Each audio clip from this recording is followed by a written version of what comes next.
I just did a video about can you find a better career? And the answer was yes, you can. So, one of the things I mentioned is the big Fortune 500 companies to look at. Now, in the example, I put on there, or I talked about A.O. Smith. Who are they? What do they do? I don't have a clue. Now, you can Google each company that interests you. So, like I always use A.O. Smith because I think it's a great company, and you Google them and you can look at them. But you're going to have to, if you don't know, like the first one's Walmart, and then there's Microsoft, and Apple and things like that. And so the thing you're going to have to do is figure out what company you want to apply to and what you want to do. So you can kind of look at categories in the Fortune 500 of what you might want to do. And I mentioned Reynolds American. It might not be something you want to do, but you're looking for an easy job because that job is simply going into mainly convenience stores, some supermarkets, and if it's a chain like 7-Eleven or something like that, it's all going to be done for you up front. Everybody knows what you need to do, and you just need to have the work and the work done, moving things around because you're going to be promoting new products, either something brand new that they brought out from research and development, or you're just going to be moving stuff around because of prices or whatever. Now, the thing you want to remember is what kind of job do I want, and what kind of person are you? And I'll be honest with you, this job is not for everybody. And I got to speak to the fleet manager who came from the warehouse, or excuse me, the manufacturing plant, where people stayed for 40 years or more, and they were the third generation. They were the third generation working there, so they never turned over. They just took their dad's job and went on. That's basically the way it went. Well, in sales, this man became our fleet manager of the vehicles, and he couldn't believe that he was getting a car ready to go for somebody, and then they quit before they even started. So, and if sales, and this is something I want to tell you, if sales is not your thing, if you're not used to confrontation and you don't want to handle it, then be aware of what you're going to get into with sales, because there are going to be confrontations to you, and you're going to have to keep your cool, be happy, and understand and do that. So the first thing I want to say is that after going to the Fortune 500 and maybe looking at some places, go to the glass door. And I just did it. And I looked at the glass door, and there was somebody on there and said that after 17 years they got let go. Okay, and they were upset. Well, one of the problems was his license was suspended, and you have to have a license to be able to do this job. So he said I didn't get a chance to work with the Department of Motor Vehicles to get a permit to drive, and that's just the way it is. I mean, that's part of the rules. It's just like sexual harassment and diversity. There are rules to follow. You sign papers. You do something wrong, you're gone. And so you need to understand the rules of the game, is what I call it. Now, one of the things about, and I'm not promoting them, I'm just trying to say I work for them.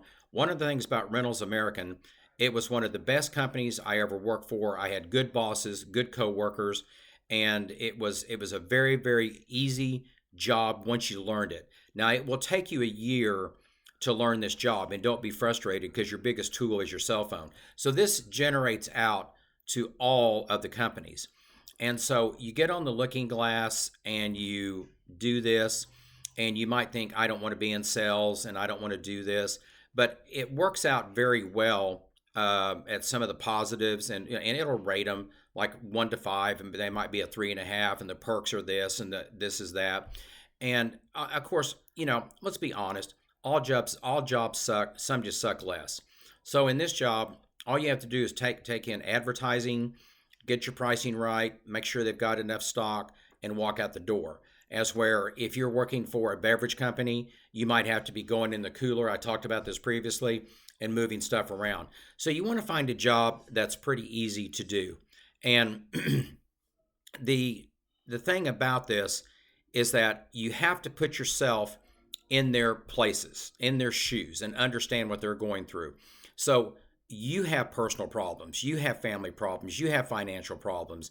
Things break at the house, and you're not having a good day. And so Neither are they, and you have to read that. And so there would be cases that you just have to be fast on your feet and understand and talk to them.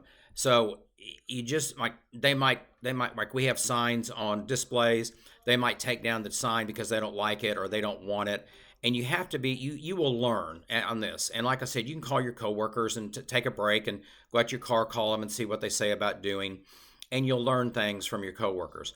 Now, any job is rough, and you got to remember, you're going to be working Monday through Friday, 8 to 5. And like with Reynolds American, you were an exempt employee, which means they could work you 24 hours, 7 days a week, and it's legal. And you might need to work on Saturday or Sunday in the evening to get some things done. Your boss might need to know something immediately, and you have to email him at 8 o'clock at night. I mean, it's just part of the work. But you're getting paid a good salary, and once you learn the job, it's good. It's a good job to be with.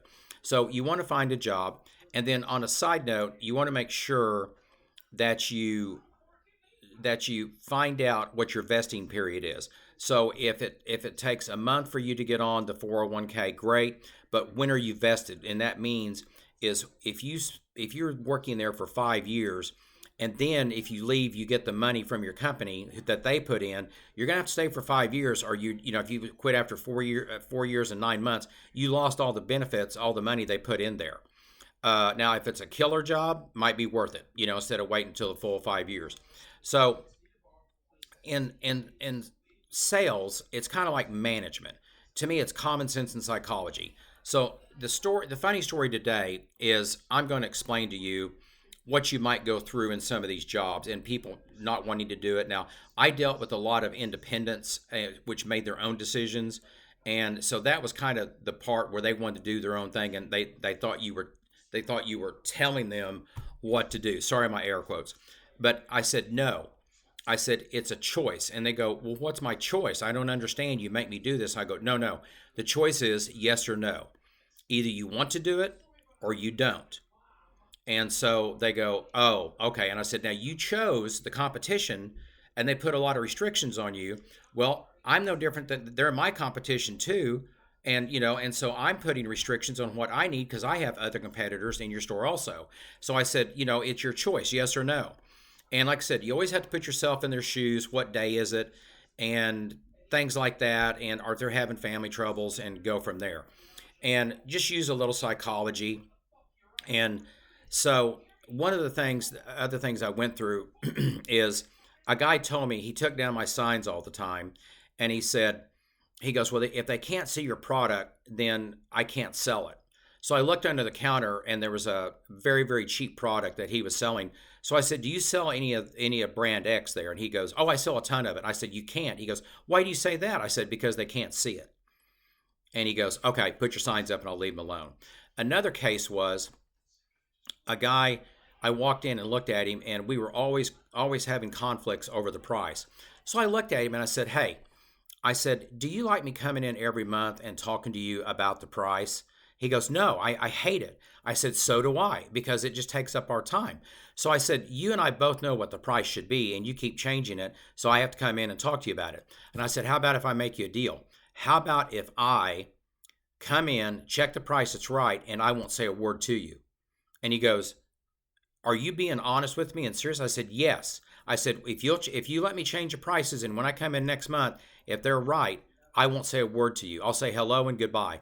And the prices were perfect, and we were done. And so that is something that you need to try to understand in this job. And the funny story about this is that one time a guy was doing a master's degree, and he sent out a questionnaire to us, and he goes, what's your best day? And I said, Monday. So he called me and he goes, did you make a mistake on that? I said, no, Monday's my best day. He goes, nobody puts Monday. And I said, well, let me explain it to you. I said, my adrenaline kicks in on Monday to jump up and go get it done and hurry up. And I said, and people on Monday usually are just dead tired. So if I need to go see a customer and get something done, it's going to be on a Monday because I am wound up with adrenaline and they are just dogs. And sometimes they would say, if I sign this, will you leave? And I go, yeah. And they'd sign it and I was gone. Now, Tuesday wasn't any good for me at all. I said, don't ask me anything on Tuesday to my coworkers. I said, I go to the easy stores on Tuesday because I'm dead from Monday. So you'll find your personal traits. You'll find your work rhythm. We hired bartenders, and the funny thing about them was they were used to sleeping until noon and having cash in their pockets. So they went to work for us, and they had to start learning how to get up at 6 o'clock in the morning to go to work. And then they didn't have any cash in their pockets because they were waiting on their check for the first 2 weeks. So it's a change, but it's worth it. And all my coworkers were shocked because I was with the original company, RJ Reynolds, not Reynolds American, and we had a merger. And then I'd been there 32 years, and people were shocked. So you can stay on and do it, and you might find other jobs or not like the job. But one thing about it, if you stick with it and you've got the knowledge, you can basically run through and get it done. So I hope that helps you. And as usual, like, subscribe, hit the bell button, and tell other people, show them this, and let them know that there's other jobs out there that they can do and how to look. And then I'm going to start rolling into my financial planning sheet and tell you some things to do for yourself in the future. Again, thank you for watching, and I hope you have a Merry Christmas. Bye-bye.